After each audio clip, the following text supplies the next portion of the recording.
అందాలతో నిండిన పల్లెటూరు శ్మశానంగా ఎలా మారింది? ఈ ఊరికి పట్టిన శాపమేంటి?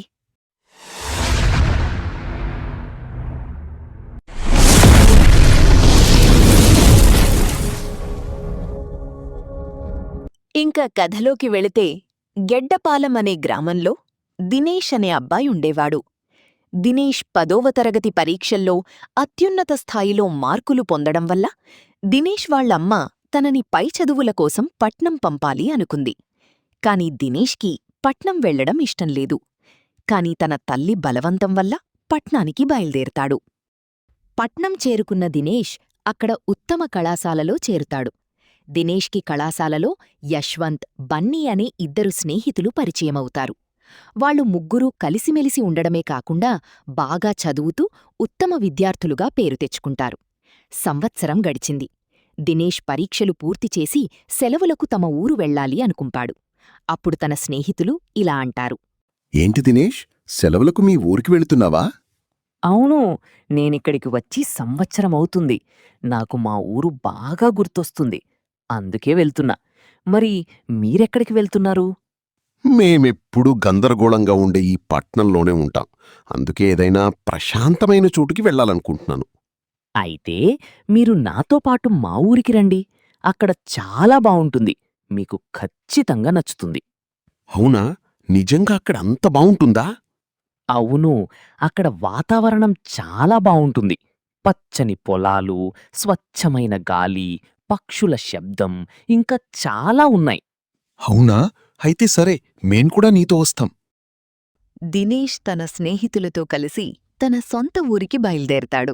గెడ్డపాలెం చేరుకున్న దినేష్ తన స్నేహితులు రోడ్డు మీద నడుస్తూ వెళ్తారు. అయితే గ్రామం మొత్తం నిశ్శబ్దంగా, అందహీనంగా ఉంటుంది. గ్రామంలోని ప్రజలు వీళ్ల ముగ్గుర్నీ విచిత్రంగా చూస్తారు. అంతేకాకుండా గ్రామంలో ప్రతి ఇంటి గుమ్మానికి ఎర్రటి మూట, ఇంటి ముందు విచిత్రపు ముగ్గు ఉండడం దినేష్ తన స్నేహితులు గమనిస్తారు. ఇవేమీ అర్థంకాని దినేష్ తన స్నేహితులు చివరికి ఇంటికి చేరుకుంటారు. అయితే తన ఇంటి ముందు కూడా విచిత్రపు ముగ్గు, గుమ్మానికి ఎర్రటి మూట ఉండడం చూసి ఆశ్చర్యపోతాడు. దినేష్ని చూసిన వాళ్ల అమ్మ ఆశ్చర్యపోయి ఇలా అంటుంది. దినేష్, నువ్వు నాతో చెప్పకుండా ఎందుకొచ్చావ్? ఇంతకీ వీళ్ళిద్దరూ ఎవరు? వీళ్ళు నా స్నేహితులు. సెలవులకు మన ఊరు చూస్తానంటే నేనే తీసుకువచ్చా. అయినా నువ్వెందుకంత కంగారు పడుతున్నావు? అయ్యో దినేష్, మన ఊరిలో పరిస్థితులు ఇంతకు ముందులా లేవు. మీరిక్కడికి వచ్చి చాలా పెద్ద తప్పు చేశారు. నువ్వేమంటున్నావమ్మా? మన ఊరికి ఏమైంది? అందరింటి ముందు విచిత్రమైన ముగ్గు, ఎర్రటి మూట ఉన్నాయెందుకు? అదంతా నేను మీకు తర్వాత చెబుతాను. చీకటి పడేలా ఉంది. త్వరగా లోపలికి వెళ్ళండి. చీకటి పడేసరికి గ్రామంలోని ప్రజలందరూ వారు వారి ఇళ్లకు వెళ్ళిపోతారు. రాత్రివేళ ఒక్కరు కూడా బయటకు రారు. ఇది గమనించిన దినేష్ వాళ్లమ్మతో ఇలా అంటాడు. అమ్మా, అసలు మన ఊరికి ఏమైంది? ఎందుకందరూ చీకటి పడకముందే ఇంట్లోకి వెళ్ళిపోతున్నారు?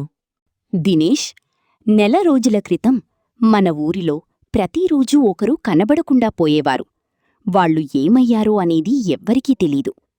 ఒకరోజు రాత్రి రామయ్య అనే వ్యక్తి నిద్రపట్టక బయటకొచ్చాడు. అప్పుడతను ఒక పిశాచి ఒక అబ్బాయిని లాక్కుని వెళ్లడం చూశాడు. ఈ విషయం తరువాత రోజు అందరికీ తెలిసింది. ఈ సమస్యను పరిష్కరించడానికి మా ఊరి జమీందారు ఒక తంత్రికుణ్ణి పిలిచారు. ఆ తంత్రికుడు జరిగింది తెలుసుకున్నాక తంత్రికుడు పిశాచిని అంతం చెయ్యడానికి 12 రోజులు సమయం కావాలని అడిగాడు.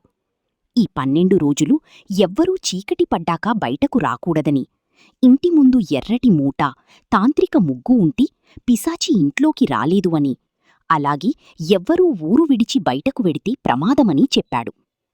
ఏంటమ్మా నువ్వంటుంది? మన ఊరిలో ఇంత జరిగిందా? అవును. సరి, ఇంక త్వరగా వెళ్ళి నిద్రపోండి. దినేష్ వాళ్ల అమ్మ మాటలు విన్న బన్నీ నవ్వుతూ ఇలా అంటాడు. రే యశ్వంత్, విన్నావా? ఈ ఊర్లో పిశాచి తిరుగుతుందంట. అవున్రా, వింటుంటే నాకు భయంగానే ఉంది. రే యశ్వంత్, నువ్వది నమ్ముతున్నావా? ఇలాంటి కట్టుకథలు నేను నమ్మను. రేయ్ బన్నీ, ఏమంటున్నావురా? అవును దినేష్, ఈ ఊరిలో వాళ్లు కనబడకుండా పోవటం వెనుక ఏదో రహస్యముందనిపిస్తోంది. కాని దెయ్యం, పిశాచి అంటూ ఈ ఊరునే మోసం చేస్తున్నారు. దీని వెనక ఎవరో ఉన్నారనిపిస్తోంది. అయితే మనం ఇప్పుడు ఏం చేద్దాం? ఈ రోజు రాత్రి బయటకి వెళ్దాం. నిజంగా బయట పిశాచి ఉందో లేదో తెలుసుకుందాం. రేయ్, వెళితే మీరిద్దరూ వెళ్ళండి, నేను బయటికి రాను. అర్ధరాత్రి అవుతుంది. అందరూ పడుకున్నారు. ఇదే సరైన సమయమని బన్నీ దినేష్ బయటకు వెళ్తారు. వాళ్ళిద్దరూ ఊరంతా తిరుగుతూ గాలిస్తారు. వాళ్ళిద్దరూ ఏదో చూసి భయపడి చాలా వేగంగా ఇంటికి పరిగెడతారు. వాళ్ళిద్దరూ ఇంటికి చేరుకుంటారు. కాని ఇంటి పక్కన చెట్టుమీద పిశాచి ఉంటుంది.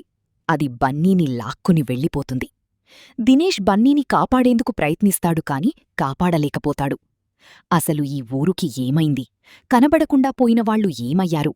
దినేష్ బన్నీ ఏం చూసి భయపడ్డారు? పిశాచి బన్నీని ఏం చేస్తుంది? తర్వాత ఏం జరుగుతుంది? ఇది తెలుసుకునేందుకు మన ఛానల్ని సబ్స్క్రైబ్ చెయ్యండి.